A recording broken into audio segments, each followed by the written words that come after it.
cities decide to grow? Are residents and businesses going to sprawl outwards, or are they going to increase density inwards? The sprawl option continues the status quo of communities entirely dependent on driving everywhere. The density option creates and maintains communities that are more walkable and bikeable and less car dependent. A project such as the Lindsey Hill proposal will encourage residents and visitors in San Marcos to drive less, which is the only thing that will address traffic and parking issues in San Marcos. Thank you.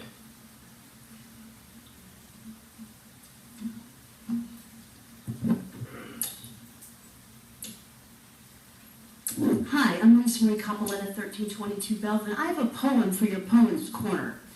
Will Lindsey Hills pay my bills when they flood out my Belvin Belcasita? Will Mr. Lerman be a learnin' from the Capes Camp developer? This is not a buffer, it's a 360-degree berm on one of the highest hills in San Marcos. It's a snowball. I've sent an email to planning about how all the water down Bishop rolls down my side of Belvin, how flooding comes down Dixon to my side of Belvin. And now with this development will cause a berm to have all the water come down the other side of Belvin. It would be a trifecta for my part of the block. Joggers and moms with strollers are going to inhale excavation dust. They're going to inhale asbestos, all the flame retardants, and we all know at Sessoms Creek it spewed everywhere on people's cars. The deer were eating it. It was like 2 inches thick in the creek. Where were the building inspectors during this time? We have CO2 for construction, CO2 for delivery trucks, from the parking garage, the noise, the smell. It's Autistic Month. Those kids in sensitive populations on Belvin are going to be hit bad with air quality.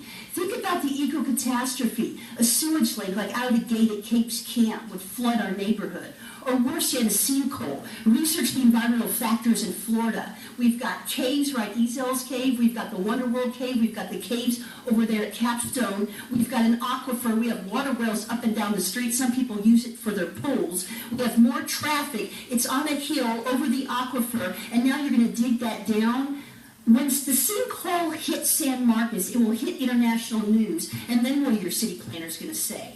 It was a really nice history lesson you gave us on Sunday. Maybe you should look at the narrative of flooding. Half the town is right now in outreach. The developer could have pulled this agenda item. He pulled it last time because he wanted more communication. Half of the town right now is flooded out for community outreach. He should have pulled it to allow people an opportunity to come and have their voices heard.